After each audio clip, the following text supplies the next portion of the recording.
তো বন্ধুরা, একদিকে ফিলিপিন্সের পর ব্রাজিলের মতন দেশের ডেলিগেশন ভারতে ছুটে আসছে ব্রহ্মোস মিসাইল সহ ভারতীয় হাতিয়ার কিনতে। তো ওদিকে ভারতের ভেতরেই বিরোধ শুরু হয়ে গেছে হাতিয়ার এক্সপোর্টের বিরুদ্ধে, যেখানে একের পর এক ভারত বিরোধী গ্যাং রাস্তায় নেমে প্রোটেস্ট করছে যে করেই হোক ভারতীয় হাতিয়ারের এক্সপোর্ট বন্ধ করতেই হবে। এরই মাঝে খবর সামনে আসে যে পাকিস্তানের পাইলটরা অলরেডি চীনে পৌঁছে গেছে, যেখানে পঞ্চম প্রজন্মের যুদ্ধবিমানের ট্রেনিং হচ্ছে। আর তার সাথেই কীভাবে গোটা দেশ জুড়ে ভারতের নিউক্লিয়ার পাওয়ার প্ল্যান্টে হামলা করা হচ্ছে, যাতে কোনোভাবেই এনার্জি সেক্টরে ভারত আত্মনির্ভর হতে না পারে, সবটাই জানবো আজকের এই ভিডিওতে। তবে তার আগে অবশ্যই আমাদের চ্যানেলটিকে সাবস্ক্রাইব করে আমাদেরকে সাপোর্ট করবেন। তো বন্ধুরা, আমাদের প্রথম আপডেট রয়েছে ইসরায়েলকে নিয়ে, যেখানে ভারতীয় ইন্টেলিজেন্স এজেন্সির তরফ থেকে সাফ জানিয়ে দিয়েছে যে কোনো মুহূর্তে দিল্লিতে ইসরায়েলের অ্যাম্বাসিতে অ্যাটাক হতে পারে। অলরেডি আপনাদের হয়তো মনে আছে যে কয়েক বছর আগেও ইসরায়েলের অ্যাম্বাসিতে হামলার চেষ্টা হয়েছিল, যেখানে অ্যাম্বাসি থেকে কিছুটা দূরে একটা ব্লাস্ট হয়। ফলে স্বাভাবিকভাবে এই রিপোর্ট সামনে আসতে না আসতেই দিল্লি পুলিশের একটা স্পেশাল টিম ইসরায়েলের অ্যাম্বাসিতে মোতায়েন করা হয়েছে, যেখানে অ্যাম্বাসির সিকিউরিটিতে রিভিউ করা হচ্ছে এবং প্রয়োজনে অতিরিক্ত ডিপ্লয়মেন্টও হবে।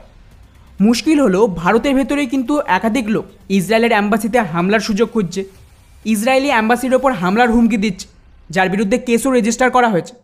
ফলে গদ্দার যখন দেশেই বসে আছে, এই ধরনের সমস্যা তো হবে। এই কারণেই কিন্তু ভারতের হাই অফিসিয়ালদের মধ্যে একটা মিটিং চলছে এবং বিশেষ এমার্জেন্সি প্ল্যান রেডি রাখা হয়েছে, যেখানে অতিরিক্ত মাল্টিলেয়ার সিকিউরিটি দেওয়া হয়েছে এবং তার সাথেই এমার্জেন্সিতে যদি কোনোভাবে হামলা হয়ে যায় তাহলে অফিসিয়ালদের রেস্কিউ করার জন্য অতিরিক্ত ফোর্স রেডি আছে। যাই হোক, এবারে আসে আমাদের নেক্সট আপডেট ভারতীয় নিউক্লিয়ার প্ল্যান্টের বিরোধ নিয়ে। হালেই রাজস্থানের বানসওয়ারার নিউক্লিয়ার প্ল্যান্টের বিরুদ্ধে প্রোটেস্ট শুরু হয়ে গেছে যে এখানে কোনো নিউক্লিয়ার প্ল্যান্ট তৈরি হতে দেব না। এমনকি খুবই চালাকির সাথে এখানে সামনে মহিলাদের রাখা হয়েছে এবং ওই মহিলারা পাথর ছুঁড়ে হামলা করছে, যাকে ঠেকাতে গিয়ে তো এক পুলিশ কনস্টেবল মারাত্মকভাবে জখম হয়েছে এবং এই মুহূর্তে হাসপাতালে ভর্তি। খেয়াল করুন, এখানে এমন কোনো সমস্যা নেই যে কারোর জমি জোর করে দখল করা হয়েছে, ওদেরকে ওখান থেকে তুলে দেওয়া হয়েছে বা ওদেরকে টাকা দেওয়া হয়নি, তাই হয়তো বিরোধ করছে। এখানে মোটামুটি 3000-এর বেশি লোক বাস করত, যাদের প্রত্যেকের মঞ্জুরি নেওয়া হয়েছিল এবং ওদের আলাদা জায়গায় জমি ঘর সব দেওয়া হয়েছে, এমনকি অতিরিক্ত টাকাও দেওয়া হয়েছে। কিন্তু এখন টাকা জমি আর বাড়ি নেওয়ার পর ওরা প্রোটেস্ট করছে। কী কারণে? যে এটা নাকি পরিবেশের জন্য ক্ষতিকারক, তাই আমরা বিরোধ করছি। আর একটা প্যাটার্ন লক্ষ্য করুন, গোটা দেশ জুড়ে যেখানেই ডেভেলপমেন্ট হচ্ছে, তা সে নিউক্লিয়ার প্ল্যান্ট থেকে শুরু করে হাইওয়ে তৈরি হোক, এমনকি আমাদের ডিআরডিওর মিসাইল টেস্টকে নিয়েও লাগাতার বিরোধ করছে। আর ওদের ওপরেও এইভাবেই পাথর ছোড়া হয়েছিল। ফলে এখানে বলার অপেক্ষা রাখে না যে এদের উদ্দেশ্য কী। বিদেশ থেকে কোটি কোটি টাকা আসছে এনজিওর মাধ্যমে এবং সব জায়গায় পরিবেশ বাঁচানোর নাম করে একটা নতুন নাটক শুরু হয়েছে, যাতে ভারতের ডেভেলপমেন্ট আটকে দেওয়া যায়। আর এদেরকে সাপোর্ট দিচ্ছে কে? ভারতের বামপন্থী সংগঠন। আর সত্যি এবারে এগুলো একটু অসহ্য লাগছে। কেন্দ্রীয় সরকারের এদের বিরুদ্ধে অ্যাকচুয়ালি কোনো কঠোর আইন আনা জরুরি, তা না হলে কিন্তু এইসবের চক্করে ভারত পিছিয়ে পড়বে এবং গোটা দেশ জুড়ে শুধু প্রোটেস্টই হয়ে চলে। যাই হোক, এবারে আসে আমাদের নেক্সট আপডেট ইসরায়েলকে নিয়ে, যেখানে ভারতের ভেতর একাধিক জায়গায় নতুন করে প্রোটেস্ট শুরু হয়েছে ভারতীয় হাতিয়ার রপ্তানি বন্ধের জন্য। আর এটা করছে কে? প্রতিবারের মতন আমাদের এই সমস্ত বামপন্থী কমিউনিস্টরা। এই রিপোর্টটা দেখুন, যেখানে এই কমিউনিস্টরা গতকাল প্রদর্শন করেছে ভারতের বিরুদ্ধে, যাতে ভারত ইসরায়েলের সাথে সম্পর্ক ছিন্ন করে হাতিয়ার রপ্তানি আটকে দিক ফিলিস্তিনের জন্য। আর এদেরকে মিডিয়া অ্যাটেনশন দিচ্ছে Middle East Monitor, Al Jazeera, যারা সম্পূর্ণ অ্যান্টি ইন্ডিয়া একটা চ্যানেল। আর শুধু তাই নয়, গত মাসের 31 তারিখে এই সমস্ত বামপন্থী এদের সো কল্ড অথার এরা তো রক্ষামন্ত্রীকে চিঠি লিখেছে ভারতের হাতিয়ার রপ্তানি আটকে দেওয়ার জন্য। আর খেয়াল করুন, এই সমস্ত সো কল্ড অথার কারা? অরুন্ধতী রায়ের মতন মহিলা, যারা কাশ্মীরকে ভারতের অংশ বলেই মানে না। এবং এই বামপন্থীদের দাবি যে ভারত কাশ্মীরে অবৈধভাবে দখল করে রেখেছে, যাকে নিয়ে কেসও চলছে। আর এই সব কিছুর পেছনে অ্যাকচুয়াল কারণ হলো এই বামপন্থীরা ফিলিস্তিনের মুসলিমদের পক্ষে সলিডারিটি দেখাচ্ছে।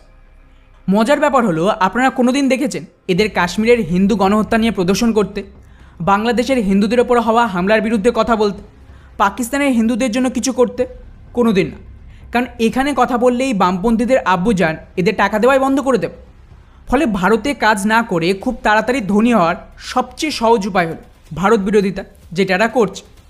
আর এই রিপোর্টটা দেখুন, এদের দাবি যে ভারত এখানে ইসরায়েলকে সাহায্য করে ক্রিমিনাল অ্যাক্টিভিটি করছে।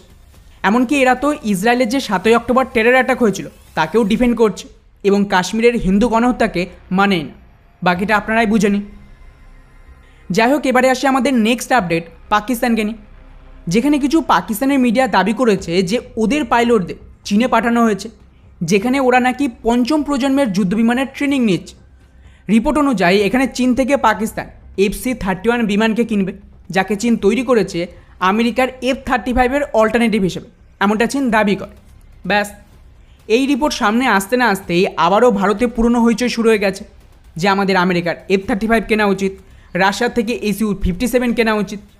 কিন্তু দেখুন, এটাকে নিয়ে কিন্তু আমি অলরেডি বহু ভিডিওতে কথা বলেছি যে ভারত ওদিকে যাবে না, আর না যাওয়া উচিত। চীনের FC-31 পাকিস্তানকে দিলেও সেটা ভারতের জন্য খুব বড় থ্রেট নয়, এবং ভারত নিজেদের এমকাকেও কন্টিনিউ করবে, তাদের যাই হয়ে যায়। যাই হোক, এবারে আসে আমাদের শেষ এবং সবচেয়ে গুরুত্বপূর্ণ আপডেট ব্রাজিলকে নিয়ে, যেখানে লেটেস্ট রিপোর্ট অনুযায়ী ব্রাজিলের এক ডেলিগেশন ভারতের অফিসিয়াল ভিজিট করবে ভারতীয় হাতিয়ারের জন্য। এখানে কিন্তু স্পেশালি ব্রহ্মসকে নিয়ে ওরা অনেকটাই ইন্টারেস্টেড এবং এর ওপরেও কথা হবে।